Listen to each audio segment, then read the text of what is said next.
As the night deepened, a cool, damp saltiness drifted on the ocean wind. The shore's string lights still blazed bright, but the crowd of guests and tourists slowly thinned, and the once thundering open-air terrace sank into quiet. Graham never once sought her out throughout the entire evening.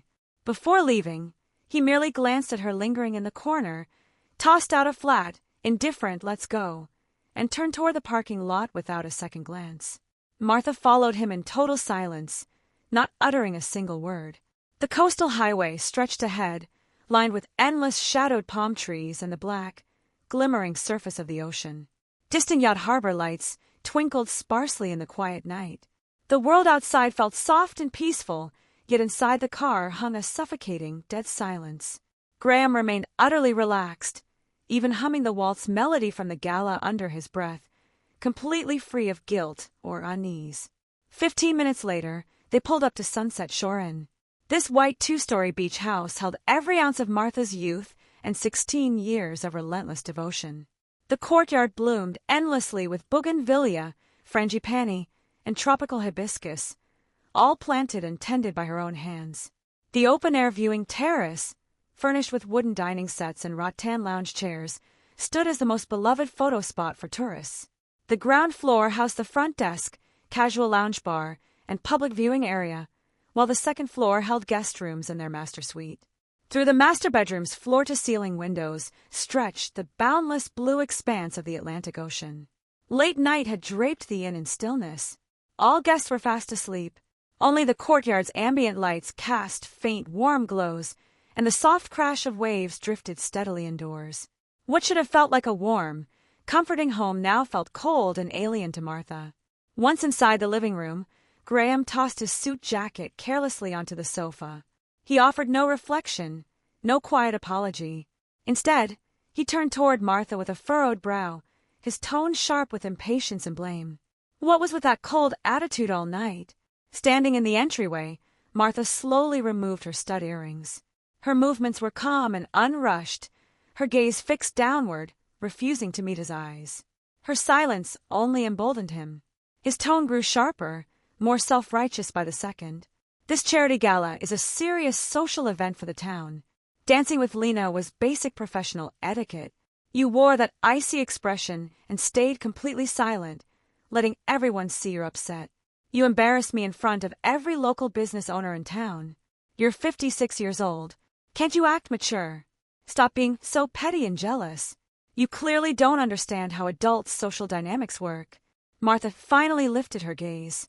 Her eyes held no anger, no grievance, no hurt, only a cold, clear, unshakable detachment. Social etiquette! Her voice was soft, yet laced with uncrossable distance. The opening couple's dance is reserved for spouses. Every pair in that crowd danced with their husband or wife. You were the only one who left your wife standing alone to take a younger woman's hand. That was not etiquette. That was preference. That was deliberate coldness. That was public humiliation. Graham frowned sharply, firing back without a shred of remorse. Lena works for one of our regular suppliers. Her shop provides all the drinks and event supplies we use for gatherings. I was building professional connections for the business. It was nothing more than standard work interaction and common courtesy. You overthink every little thing, make a mountain out of a molehill, and lack basic perspective. I overthink. Martha's lips tugged into a faint, humorless smile, free of sarcasm or bitterness, only absolute resignation. For 16 years, I've run this inn and held this family together. I never once embarrassed you in front of anyone.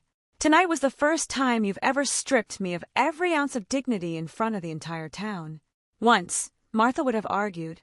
She would have poured out every grievance, listed every sacrifice, questioned his cruelty and unfairness, and fought to salvage their crumbling marriage. But now, staring at this selfish, unreasonable man who had spent 16 years ignoring every piece of her devotion, she no longer had the will to fight. Words were powerless.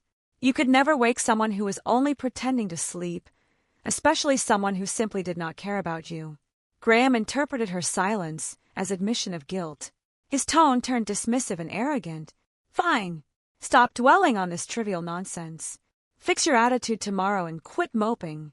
I can't have your little mood swings, ruining my town connections. Go get some rest." With that, he turned and walked straight to the bathroom to shower, completely abandoning the heartbroken wife standing alone in the dim living room. In that exact moment, the last lingering thread of marital affection in Martha's heart vanished entirely. She finally saw their marriage for what it truly was. 16 years of devotion, endurance, tolerance, and selfless compromise had always been taken for granted by Graham. He happily reaped every reward from her hard work, yet refused to grant her even the smallest measure of respect, preference, or dignity.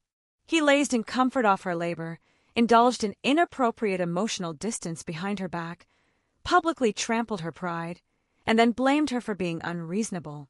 This marriage had long ceased to be partnership. It was nothing but endless, one-sided depletion. By 11 o'clock at night, the entire inn had fallen into complete stillness. The rhythmic crash of waves echoed clearly through the open windows, and the night breeze stirred the curtains gently. Freshly showered and completely unbothered, Graham fell asleep instantly, his breathing steady and peaceful, as if his cruelty and indifference had never existed. Martha sat alone on the wrought-tan sofa in the dark living room, letting the night envelop her entirely. She did not cry, did not break down. Inside her was only crystal-clear resolve. She was leaving. She was withdrawing completely from this marriage that had drained half her life away. The best revenge for middle-aged betrayal was never hysterical fighting or messy public drama.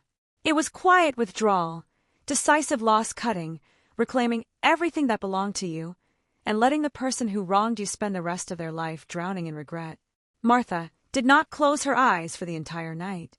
Calm, methodical, and unflappable, she began laying out her perfect, dignified plan, without the slightest panic or hesitation.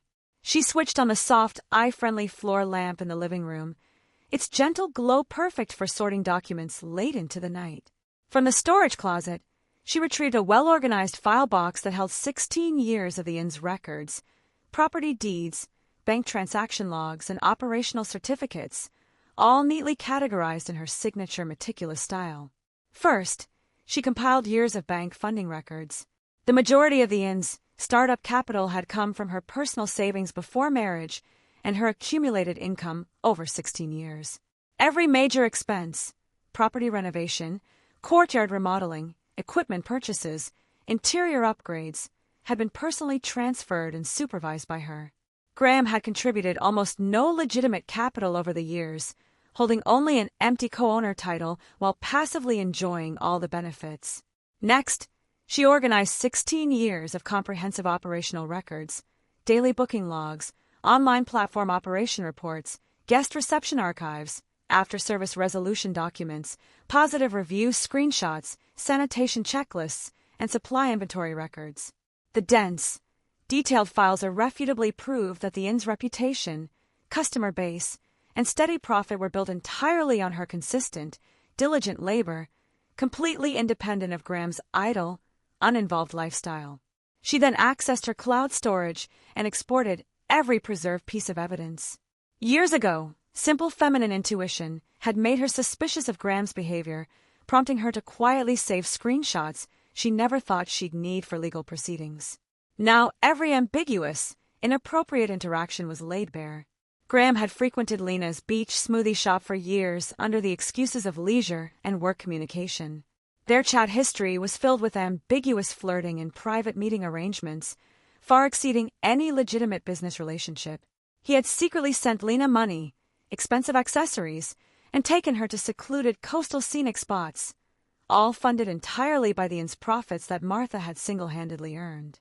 Finally, she sorted the critical evidence from the charity gala. Dozens of photos and short videos captured by neighbors and local merchants clearly documented Graham publicly taking Lena's hand, dancing intimately with her, and blatantly ignoring his wife throughout the entire event. The objective footage served as undeniable proof of his public emotional betrayal and marital cold violence. All night long, Martha worked steadily and systematically, free of any emotional drain. She printed, categorized, and bound every piece of evidence, marking clear timelines and event explanations. From capital investment and operational dedication to emotional betrayal and psychological harm, she built a complete, rigorous, unbreakable chain of proof. As dawn neared, a faint pale white hue spread across the eastern ocean horizon. The tropical morning air felt fresh and moist, carrying the mixed scent of ocean salt and blooming foliage. With a steady hand, Martha drafted her divorce agreement. Her terms were clear, her stance firm, and her demands fair.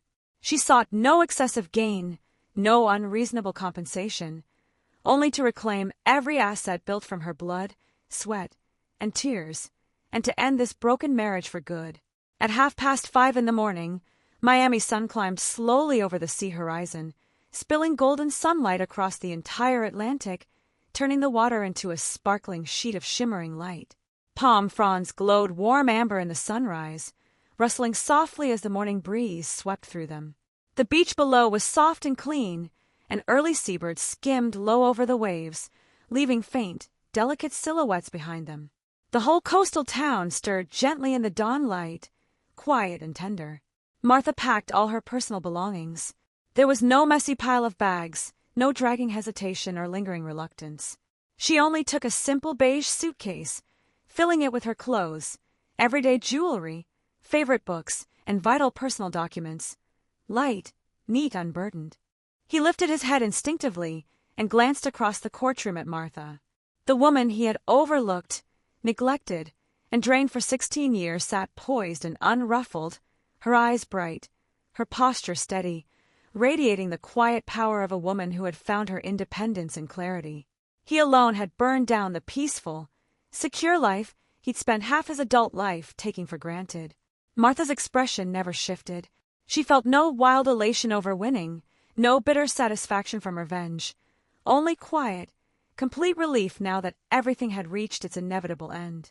She gave a slight, calm nod to acknowledge the court's ruling, her mind crystal clear. Every outcome was simply the natural consequence of every choice each of them had made. If you dismiss a person's lifelong devotion, you will eventually lose every good thing they built to sustain you. When the hearing adjourned, Martha left the courtroom without a single backward glance, never sparing Graham so much as a fleeting look.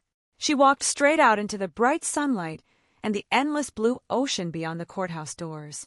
She was finally free of the marriage and the partner who had spent years draining her spirit, fully and unconditionally in command of her own life from that day forward. Word of the finalized court judgment spread fast across the entire Miami coastal town. Every neighbor, local business owner, and tourist who knew the full story stood firmly on Martha's side. Everyone had witnessed her 16 years of quiet sacrifice, watched her tend to the inn with relentless diligence, and seen her composed, dignified restraint when publicly humiliated at the charity gala. All of them felt genuine relief for her, relief that she had cut her losses, walked away from a cold, self-centered partner, and reclaimed everything she had built with her own hands. As for Graham, he became the town's favorite cautionary tale and source of gossip. People whispered endlessly about his selfishness, cold heart, and ingratitude. All the social prestige and admiration he had once enjoyed vanished without a trace, leaving nothing but universal pity and disdain in its wake. Lena was the first to reveal her true colors. The moment she learned Graham had lost nearly all his assets, forfeited all rights to the inn, and gone from a prosperous and co-owner to a man with almost nothing, she felt no trace of affection for him. She cut off all contact instantly, blocked his calls, deleted every social media connection, and deliberately avoided any place he might show up, vanishing completely from his life. The soft, flirtatious bond they'd shared dissolved the second his wealth and status crumbled. Lena had never cared for Graham himself. She had only been drawn to the comfort and glamour Martha's hard work had afforded him. Graham was left with nothing. No money, no lover, and no shred of his former reputation. He was forced to run Sunset Shore in alone, yet he had never participated in any core operations over the years. He knew nothing about online booking algorithms, housekeeping service standards, guest retention tactics, or the logic behind building a good inn reputation. The inn's past booming popularity had never been mere luck. It was built day after day by Martha's professionalism, care, and endless patience. Without Martha to hold everything together, the inn collapsed rapidly. Its online customer ratings plummeted off a cliff, flooded with endless negative reviews, filthy guest rooms, careless service, slow response times, and terrible overall amenities. Repeat visitors vanished, and new bookings dried up. The once fully booked internet famous and sat empty, barely seeing any guests at all. The tropical flowers in the courtyard withered and grew unruly with no one to tend them. Linens were rarely changed, losing the bright, spotless freshness guests once loved. The viewing terrace gathered dust and clutter from neglect. Online orders shrank week by week, and profits dwindled lower each passing day. Staring at the rundown, desolate inn, its courtyards and guest rooms hollow and lifeless, Graham finally understood exactly what he had missed, owed, and thrown away over 16 years. He remembered how there was always warm light and a clean room waiting for him, no matter how late he stumbled home. No matter what crisis hit the inn, someone had quietly borne all the stress alone. No matter how trivial daily life became, someone had met every annoyance with gentle tolerance and wholehearted devotion. All the ease, dignity, and prosperous life he had enjoyed for half his adulthood had sprung solely from Martha's endurance and tireless labor. Overwhelming regret swallowed him whole. He grew desperate to make amends, to apologize, to somehow fix what he had broken. He drove the 2-hour trip between Miami and Orlando countless times, parking outside Martha's coastal apartment building and waiting for hours, hoping to beg for a chance to talk, confess his mistakes, and reconcile. He swore he would change completely, pull his weight, and cherish her if she would only take him back. But Martha ignored him every single time. She never came downstairs, never replied to any message, never softened her stance, and never granted him a single chance to communicate. She had already alerted the building management and security, who were ordered to bar Graham from entering the residential tower and stop any harassment attempts. She had fully let go, fully healed. She would not waste a single second of her time or emotion on the man who had hurt, drained, and betrayed her. A broken marriage could never be mended. A heart that had turned cold could never warm again. Wrong choices could never be undone. Meanwhile, Martha's brand new life bloomed bright, steady, free, and financially secure. After settling in Orlando, she drew on years of innkeeping experience, her refined eye for design, skill with soft furnishings, and sharp business sense to open a tiny, elegant coastal decor shop in Orlando's seaside commercial district. The store specialized in tropical home decor, oceanfront and furnishings, handmade textiles, and potted floral arrangements, styled with a clean, soothing, sophisticated aesthetic. Thanks to her impeccable taste, sincere customer service, and expert styling advice, the shop quickly drew a steady stream of loyal patrons, earning glowing word of mouth and consistent, thriving sales. No endless tedious chores, no draining emotional conflict, no more swallowing her feelings to compromise for someone else. She only needed to do work she loved, run her shop at her own pace, and live gently for herself. Her daily routine was relaxed and unhurried. She arrived at the shop at sunrise to arrange inventory and greet customers. In the quiet afternoons, she walked Orlando's quiet sandy beaches alone, treading the warm sand and listening to the waves, letting the sea breeze clear her mind. On weekends, she took short sailing trips with her best friend Irene, watching sunrise over the ocean, lingering through golden sunset skies, and breathing in the unbound coastal wind. She remained soft and calm, her features gentle, yet a new quiet confidence, clarity, ease, and inner radiance lingered around her that had never existed before. No longer draining all her energy on endless household work, no longer spiraling emotionally over an indifferent partner, no longer holding back, compromising, or shrinking herself for anyone. At last, she gave all her tenderness, time, and energy solely to herself. The tropical sea winds stayed warm year-round, sunsets remained soft and beautiful, and the coastline stretched vast and endless. But from that day forward, every beautiful thing the world offered existed only for Martha. Occasionally, she heard updates about Graham from Irene. The inn's business was failing, barely staying afloat, falling further into disrepair. He lived utterly alone, with no one beside him. He drowned in constant regret and torment, making endless, fruitless trips to Orlando that never earned him a single meeting. He had lost every bit of the prosperity and stability he had once taken for granted. Hearing these stories stirred nothing inside Martha, no sympathy, no pity, no sorrow. Every outcome was a choice he had made himself. He had willfully overlooked 16 years of genuine love, drained 16 years of selfless devotion with indifference, destroyed a stable marriage and a comfortable life, and now he was forced to bear all the bitterness and regret, trapped in endless remorse for the rest of his days. It was the fate he had earned. This story ends with no dramatic stalking, no cruel revenge, no violent, bitter separation. It tells only of the most dignified, clear-headed, intelligent retaliation a middle-aged woman could claim. I gave you half my life wrapped in gentleness, yet you wasted my love, drained my spirit, and took my devotion for granted. I cut my losses quietly, walked away without a scene, and reclaimed everything that belongs to me. Now the wide sea and endless shore are mine to enjoy for the rest of my peaceful days, while you carry endless regret for all time. The sea wind still sweeps along Florida's long coastline, and the sunset still spills gold across the entire blue ocean. Martha stands on an Orlando seaside terrace, facing the soft sea breeze and gazing out at the blazing sunset clouds. Her eyes are clear and bright, her heart steady and unshackled. For middle-aged women, true rebirth never comes from meeting someone new. It comes from walking away from the wrong person and finally choosing to cherish yourself. The love you refuse to value will leave you for good. The devotion you carelessly drain will vanish entirely. Miami's coastal town in Florida basks in perpetual warmth, free of frost and snow. Palm trees stand evergreen, and the blue ocean stretches endlessly far, a tropical paradise countless people dream of escaping to.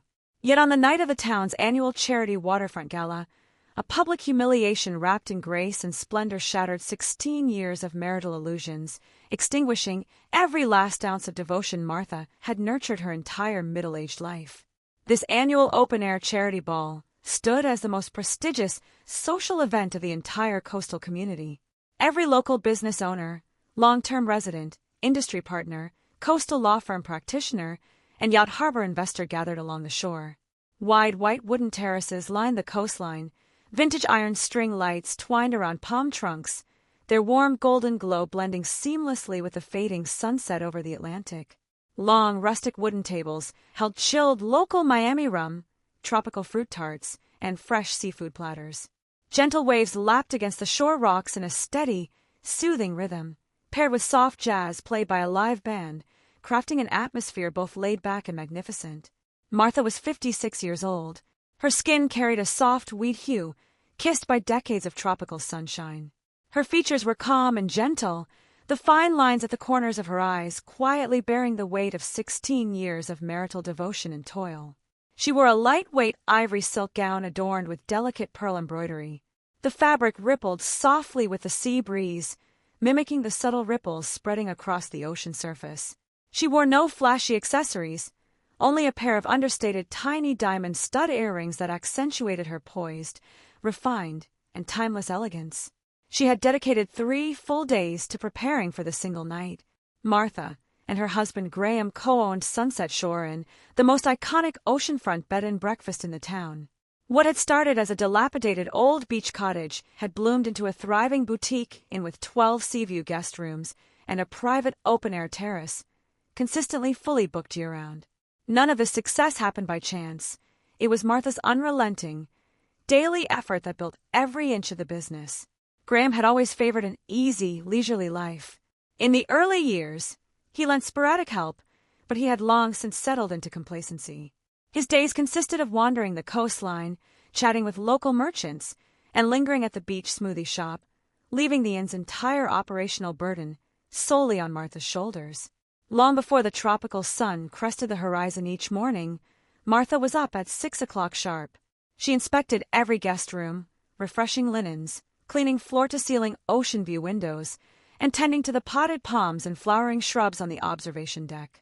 Throughout the day, she managed all online booking platforms, responded to inquiries and reviews from travelers across the globe, restocked daily supplies, and groomed the courtyard's bougainvillea and frangipani blooms. Each evening, she welcomed new guests, mapped out local coastal itineraries for them, and troubleshooted every operational hiccup, big or small. For 16 years, spanning more than 3,000 days and nights, she had barely allowed herself a single full day of rest, pouring every bit of her energy, care, and tenderness into the inn and her marriage. Graham, on the other hand, only surfaced occasionally for local business social events. He reaped all the rewards of the inn's prosperity, public admiration, social prestige, and financial comfort, while never pausing to recognize, let alone appreciate, his wife's relentless sacrifices. This annual charity gala was the town's biggest social highlight of the year, and one of the rare occasions Martha stepped away from endless chores to dress up and indulge in a little hope. She chilled Graham's favorite 8-year-aged local Miami rum, pouring it into a custom frosted glass garnished with fresh mint, exactly how he liked it. She styled her hair and applied subtle, polished makeup, then stood beneath the gala's palm trees, waiting patiently for the opening melody. She'd held a quiet, simple wish to dance the traditional opening couple's waltz with the man she'd stood beside for 16 years.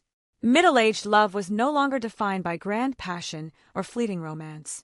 It rested on quiet companionship, mutual respect, and steady loyalty. Martha wanted nothing extravagant.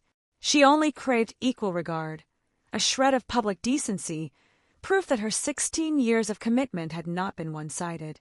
Graham was 58, 2 years her senior. Decades of effortless, comfortable living kept him lean and upright, no trace of middle-aged bulk. Quick-witted and sociable, he was always a popular figure in the town's social circles.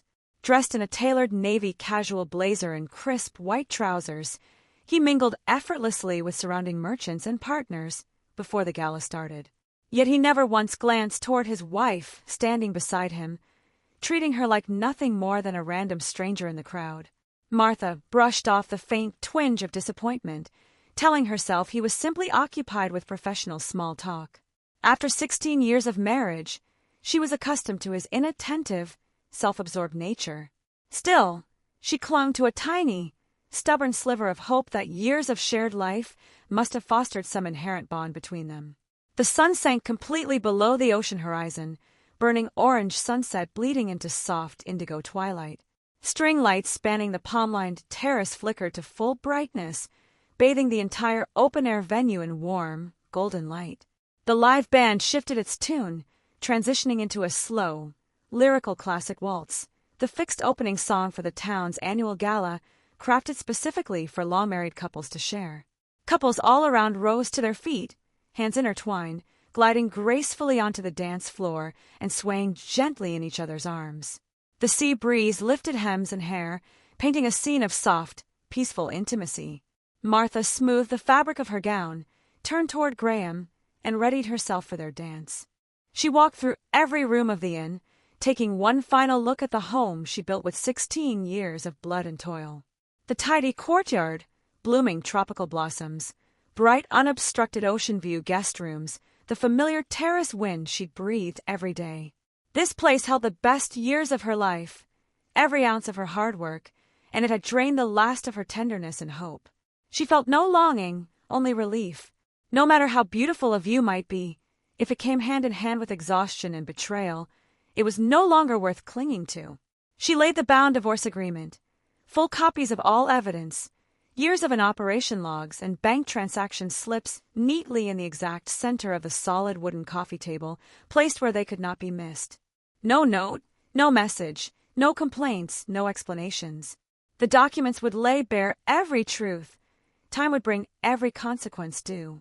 She pulled the inn's wooden front door shut softly, the latch clicking quietly, sealing off 16 years of shared life and tangled heartache for good. Parked in the garage was her white sedan, bought outright with savings she'd earned running the inn over the years. Martha hauled her suitcase over, slid into the driver's seat, buckled her seatbelt, and turned the engine on. The car's display lit up, playing soft instrumental music. Salt wind rushed in through the open window, fresh and liberating, washing away years of pent-up stress and weariness. She blocked Graham's phone number, social media accounts, every way he could reach her, clean. Final, no room for second thoughts, no path back for herself. The town's mountains and sea would stay unchanged, but she would never linger here for him or anything tied to him again.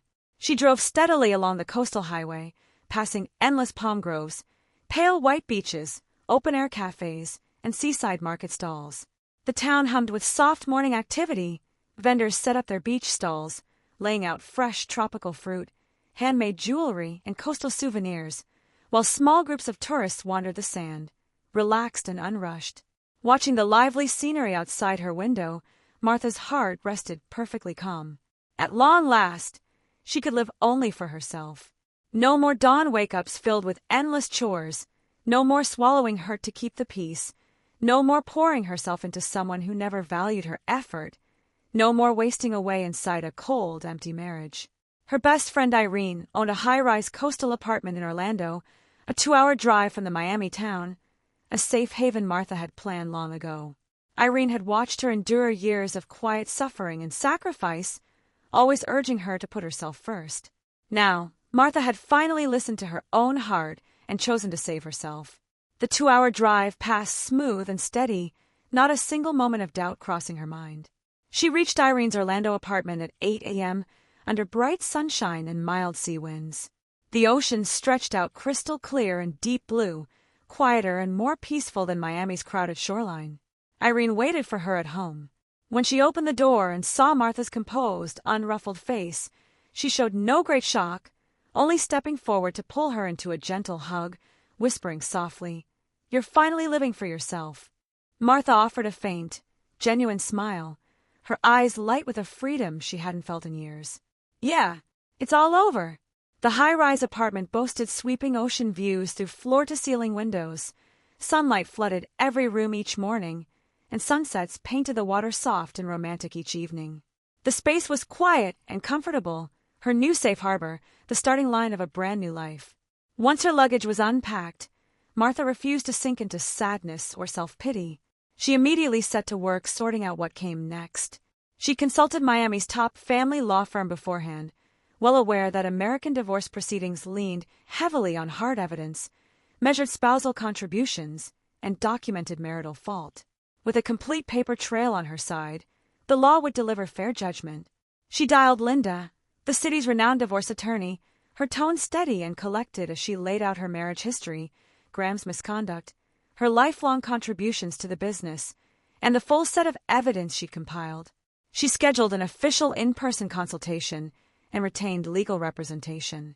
With that task finished, Martha slipped into a soft cotton sundress and lightweight beach shoes, walking alone down to Orlando's shore. Morning sunlight warmed the fine sand beneath her feet, and gentle waves lapped over her ankles, slow and soothing. She sat on a weathered rock overlooking the open ocean, her mind clear and unclouded. Endurance was not weakness, restraint was not surrender. She had given 16 years of kindness and labor with a clear conscience, and now she had chosen the most dignified, calm, intelligent way to cut her losses and reclaim what was hers. Back in the Miami coastal town, Graham had only just woken up at the inn. He slept late into the morning, stretching lazily as he wandered out of the bedroom, completely oblivious that anything was wrong. The living room looked untouched, the stack of papers still lined up neatly on the coffee table. At first, he assumed Martha had simply headed out early for a beach walk or market supply run, and paid the documents no mind whatsoever. He glanced down at the stack, flipped casually through a couple pages, and spotted the words divorce agreement. The whole idea struck him as ridiculous. In his mind, Martha was docile, long-suffering, dependent on this marriage in the inn. No matter how badly she was hurt, she would always quietly bear it. She would never actually leave, let alone file for divorce on her own. He was convinced this was just a petty woman's tantrum, a fit of pouting after being slighted the night before. She'd come crawling back to apologize and beg forgiveness before midday, he was certain. Graham let out a scoff, tossing the documents back onto the table without care. Far from feeling an ounce of remorse, he thought Martha was overreacting, being unreasonable, ruining his good mood. He showered, changed into a casual short-sleeved shirt, grabbed his phone, and messaged Lena right away, his tone light and indulgent. "You free this morning? I'll take you to the new coastal overlook trail, then we'll hit the dock for fresh seafood." Lena replied quickly, happy to meet him. Graham's mood lifted completely, shoving the thought of his runaway, divorce-filing wife straight out of his head. He drove to pick Lena up at the beach smoothie shop, and the two spent the whole morning wandering the coastal trail, taking photos, chatting, clinging close without a care in the world. He had no idea the easy, stable life he took for granted, the effortless wealth and leisure he enjoyed, all rested entirely on Martha's 16 years of silent support. Nor did he realize a reckoning that would upend his entire existence had already quietly begun. By afternoon, the sun hung warm and bright over the shore. Graham treated Lena to seafood and chilled fruit wine, lingering in idle comfort, unaware disaster was closing in. Meanwhile, miles away on Orlando's quiet beach, Martha had calmly stepped into the first day of her brand new life. In that single heartbeat, the last fragile hope in her chest shattered completely. Graham did not look at the wife waiting faithfully at his side. Without hesitation, without a single backward glance, he turned and cut straight through the crowd of dancing couples. He walked with deliberate, eager steps toward the beach entrance, where Lena stood waiting. A 20-something clerk at the town's popular beach smoothie shop, Lena had bright, youthful features, wore a vibrant strappy sundress and bold makeup, and smiled warmly the moment she saw him. Beneath the watchful eyes of every town resident and business guest in attendance, Graham reached out, firmly took Lena's hand, and pulled her straight into the center of the dance floor. He curled one arm loosely around her waist, holding her close as they swayed to the slow rhythm. Graham leaned down toward her ear, murmuring quiet, playful words, his eyes soft with a fond indulgence Martha had never once received in 16 years of marriage. Lena tilted her head back and laughed lightly, her posture relaxed and intimately familiar. The venue's warm spotlight settled directly on the pair, framing them like a smitten young couple, an absurd, glaring sight for every onlooker to witness. He never looked back, not once throughout the entire dance. Not a single glance for the woman standing alone beneath the palm trees, dressed elegantly for him, holding his favorite drink, and waiting patiently for her husband. At this fully public, high-profile community event, in front of every neighbor, colleague, and business associate they knew, Graham had openly snubbed, neglected, and humiliated the wife who had built their entire life and fortune from the ground up alongside him. The cheerful music and chatter of the crowd faded into quiet, pervasive whispers, drifting over on the salted breeze and settling sharply in Martha's ears.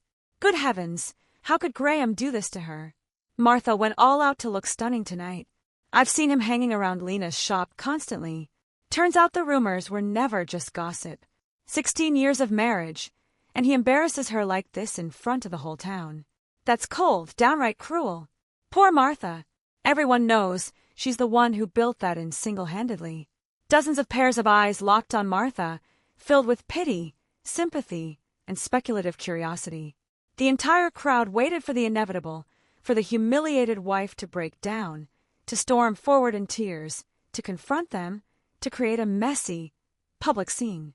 It was the script everyone expected from a woman publicly betrayed. But Martha refused to play it. She stood perfectly straight, unwavering and composed.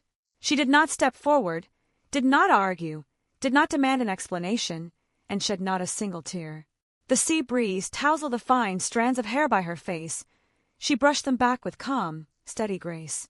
There was no rage, no panic, no heartbroken collapse in her expression, only a quiet, icy clarity settling deep in her soul. She remained rooted in the palm tree's soft shadow, watching their intimate dance unfold until the very last note faded. No hysterics, no public confrontation, no humiliating breakdown. Yet something vital and unshakable inside her, something she'd clung to and nurtured for 16 long years, broke silently and completely in that moment.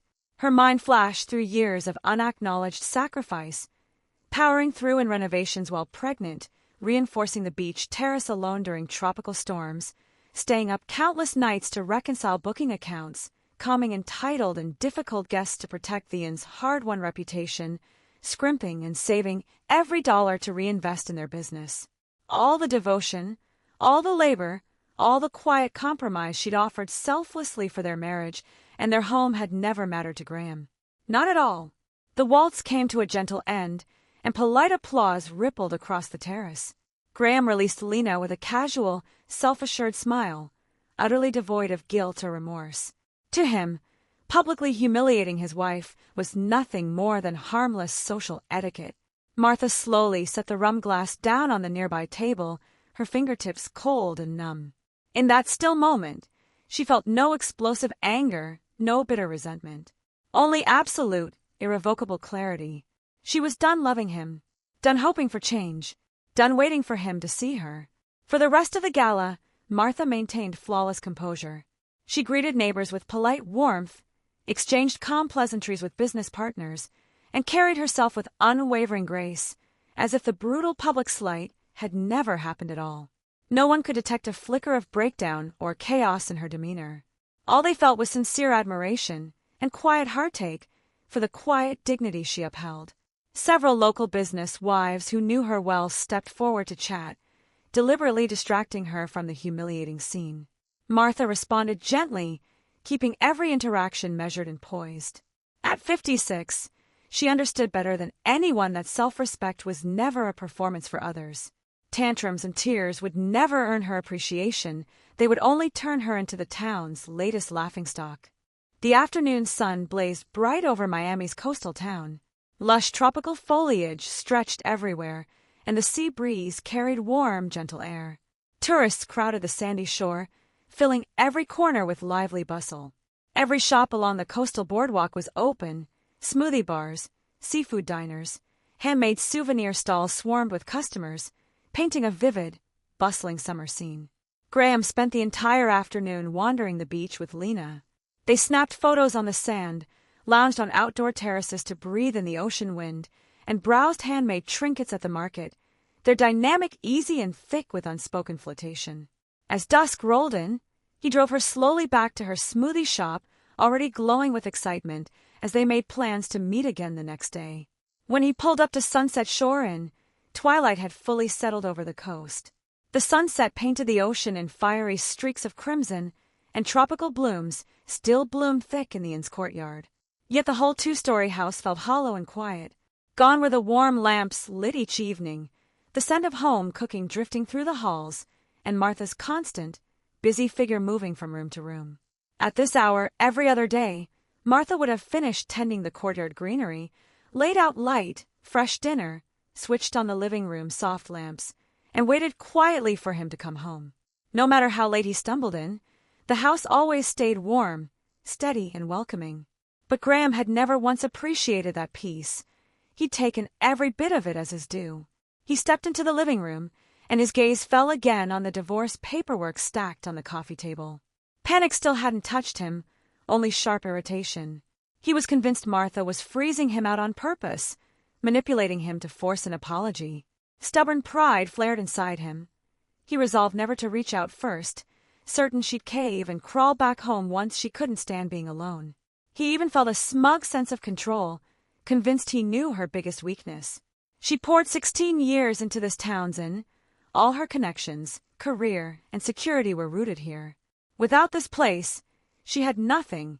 She could never truly leave for good. Holding on to this reckless optimism, Graham carried on living in the inn as if nothing had changed.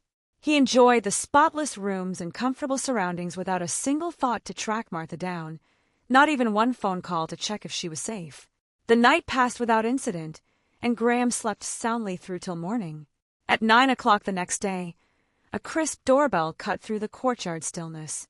Graham assumed it was a guest checking in, or a local merchant stopping by to chat.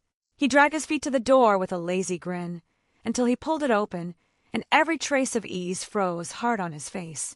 A sharp, composed white female attorney stood on the threshold in a crisp professional suit, a notary public positioned straight behind her.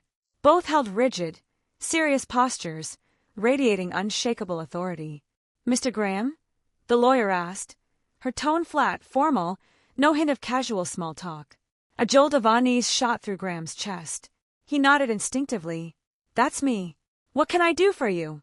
Attorney Linda pulled a thick packet of legal documents from her briefcase and held them out toward him, her voice steady and unyielding.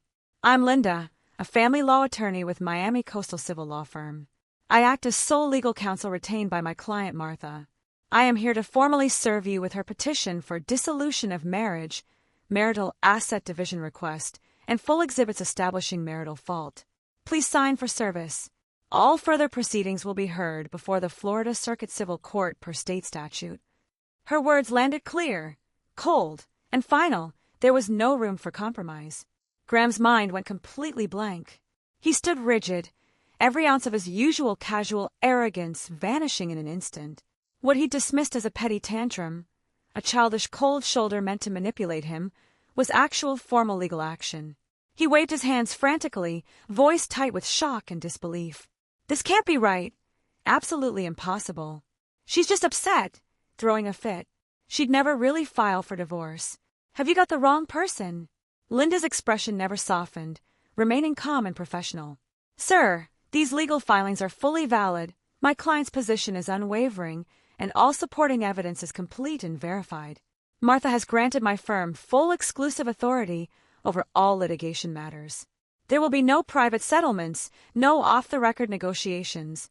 Every step from here forward moves through official court channels only. Graham's heart hammered wildly against his ribs, sheer panic swallowing him whole. His hands shook as he grabbed the thick stack of papers, and his pupils narrowed the second he scanned the pages. The records were organized flawlessly, with a complete, unbroken timeline and airtight chain of evidence. Every bank record tracking Martha's capital contributions to the inn, every yearly operational ledger, every thread of ambiguous private chat logs, every photograph of their intimate gala dance, every written witness statement from onlookers, all laid out plainly in black and white, irrefutable proof. It hit him then. Martha hadn't stormed off on a fleeting burst of anger. She'd endured his neglect for years, mapped out every detail of her escape, and made up her mind irrevocably. She'd spent the whole night compiling every shred of proof, slipped away without a single scene, and left him zero room for wishful thinking, zero chance to make amends. Dread and chaos crashed over Graham all at once. Gone was his cocky self-assurance. His speech rushed, desperate, pleading. Let me explain. There's nothing physical between that girl and me, just harmless social courtesy. We've been married 16 years. Our bond can't be torn apart over something this trivial. Linda fixed him with a quiet, unflinching stare, cutting straight to the core of the matter with impartial, clinical language. Florida family law recognizes long-term emotional neglect, public romantic betrayal, deliberate disregard of a spouse's lifelong labor, and concealed diversion of marital assets as valid factors weighing heavily in equitable distribution rulings. Martha single-handedly operated every facet of this, and for 16 years, the sole creator of all your shared marital wealth. You have consistently refused to pull your weight, disregarded her value as your partner, maintained an inappropriate emotional entanglement with another woman, and publicly humiliated her at a community-wide event. The facts are undisputed, fully corroborated by evidence. At trial, the judge will heavily weigh each party's lifetime contributions and established fault when dividing property and dissolving the marriage. Every sentence struck Graham like a heavy hammer, sinking deep into his chest. He'd lived trapped in his own comfortable delusion, convinced Martha's tireless labor was owed to him, that his light flirtations were meaningless, that he held total control over their marriage. Now the truth crashed down hard. 16 years of laziness, indifference, selfishness, and betrayal had all been documented, verified, and preserved against him. He lost all composure, color draining entirely from his face, his tone crumbling into desperate begging. I know I messed up. I'll apologize. I'll change completely. I'll reach Martha right away, work out a settlement. I'll never make a mistake like this again. Linda shook her head faintly, her tone unwavering. My client has issued an explicit statement. She has no desire to reconcile, no interest in mediation, and zero intention of restoring this marriage. All communication must occur solely through legal channels. Any unsolicited private contact or harassment directed at Martha will be documented and submitted to the court as additional evidence against you during judgment. With that, Linda finished the service acknowledgement paperwork, left the court date and procedural instructions, and turned to leave without lingering another second. The front door clicked shut, sealing off Graham's last shot at reconciliation. Graham stood alone in the empty living room, clutching the heavy stack of legal filings, his body cold from head to toe, fingers numb. Panic and total collapse washed over him completely. He fumbled for his phone, dialing Martha's number over and over, only to be met with a flat call failed notification each time. He opened every social media platform they'd used to connect and discovered he'd been blocked across every single account. Every avenue to reach her cut off entirely. Only now did the reality sink in, slow and brutal. The woman he'd ignored, overlooked, and drained of all her energy for 16 years was truly gone for good. No screaming meltdowns, no messy confrontations, no drawn-out begging. She'd chosen the quietest, most dignified, and most devastating way to deliver his punishment. Graham sank heavily onto the sofa, staring at the bare, lifeless living room and the cold legal papers spread across the coffee table. For the first time, a crushing flood of terror and regret surged through him. But remorse had arrived far too late, and it was worth nothing. 1 week later, the dissolution trial opened at Miami's Coastal Civil Court in Florida. The day of the hearing was bright and clear, the Atlantic stretching out crystal blue beyond the courthouse plaza, which was lined with rows of palm trees. A soft sea breeze drifted through the grounds, lending the space a quiet, solemn air. Unlike the heavy, oppressive atmosphere of courtrooms depicted in East Asian media, American civil trials operate on restraint and impartiality. Every ruling hinges solely on hard evidence and state statutes. Free from emotional sympathy, judges weigh only objective facts and each spouse's lifelong contributions to the marriage. Martha wore a simple, well-tailored off-white professional suit. Her makeup was light and clean, her hair neatly combed, and she sat upright with unshakable poise. She showed no excess emotion throughout the proceedings, no tearful outbursts of grievance, no fiery accusations. She sat quietly, cooperating with attorney Linda to submit exhibits and lay out the facts, her statements clear, structured, and logically airtight. Her demeanor embodied the archetype of the mature, self-reliant woman respected within Western legal systems. When betrayed, she did not sink into self-loathing. When wronged, she kept her composure, relying entirely on the law to defend her rights and dignity. Graham, by contrast, had aged visibly in just 7 short days. All his usual easy confidence and cocky ease had vanished entirely. His eyes were bloodshot, his face etched with exhaustion and anxiety, and he shifted uncomfortably in his seat, fidgeting nonstop, utterly devoid of confidence. Once the trial commenced, attorney Linda laid out the complete chain of exhibits one by one, building her case step by step with unrefutable logic. First came the financial records and proof of Martha's sole marital contributions. 16 years of bank statements proved more than 90% of all capital invested in the inn. Initial startup funds, structural renovations, interior overhauls, equipment purchases, and daily operating costs stemmed from Martha's personal premarital savings and income generated by the business. 16 years of operational logs, back-end platform data, guest feedback archives, sanitation checklists, and supply receipts irrefutably demonstrated that Martha had run the property single-handedly, working every single day without rest.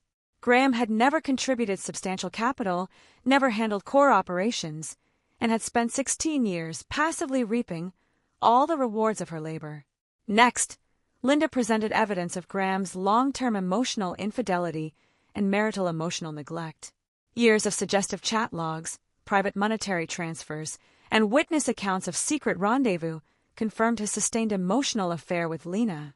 Photographs, video footage, and written sworn statements from dozens of local merchants and neighbors captured the charity gala incident, proving Graham had openly snubbed and humiliated his wife, deliberately creating consistent emotional coldness that inflicted lasting psychological harm on Martha.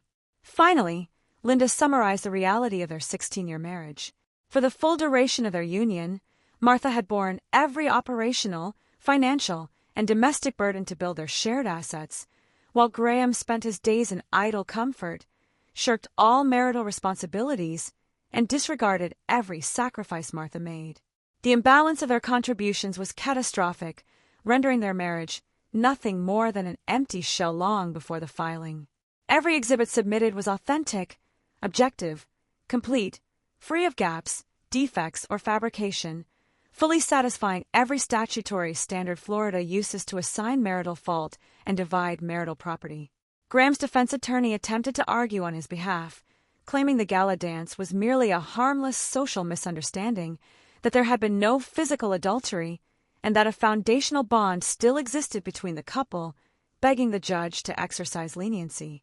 The judge remained calm and deliberate throughout the hearing, weighing every detail strictly against Florida state family law and the submitted evidence. Florida's marital statutes explicitly state that long-term emotional abandonment, public romantic betrayal, deliberate disregard of a spouse's sacrifices, and intentional dissipation of marital assets carry equal weight as physical infidelity in determining fault, as such conduct irreparably undermines the core purpose of marriage: mutual effort, respect, and partnership. The trial was transparent and rigorous, conducted fully in open court. The judge reviewed every exhibit carefully, heard testimony and legal arguments from both sides, and delivered a comprehensive ruling accounting for the full 16 years of marriage, each party's relative contributions, and the degree of fault assigned to Graham. At last, the judge read the final judgment aloud, his tone clear, firm, and non-negotiable. First, the petition for dissolution of marriage is granted. The marital bond between the parties is dissolved effective immediately, with no possibility of reinstatement. Second, the Coastal Boutique Inn, the primary marital asset built almost entirely through Martha's labor, is awarded solely to Martha, given Graham's established marital fault and consistent refusal to share marital responsibilities. Full ownership of the property, operating rights, brand trademark, online booking accounts, and all customer clientele belong exclusively to Martha. Third, over 90% of all marital savings, investment gains, and revenue accumulated from an operations are awarded to Martha as equitable compensation for 16 years of uncompensated labor and statutory damages for emotional distress caused by Graham's misconduct. Fourth, Graham shall retain only his personal wearable belongings and a small amount of trivial idle assets. He holds no claim to an operation rights, receives no priority in asset division, and waives all rights to file future appeals related to this case. Silence fell over the courtroom the moment the judgment concluded. Graham froze, stiff in his chair, his face draining to ashen white, every trace of confidence stripped away. He could not fathom that 16 years of easy, comfortable living, all funded and sustained by his wife's relentless hard work, all the social prestige and stability he had enjoyed, had been completely stripped from him due to his own cold selfishness and repeated betrayal.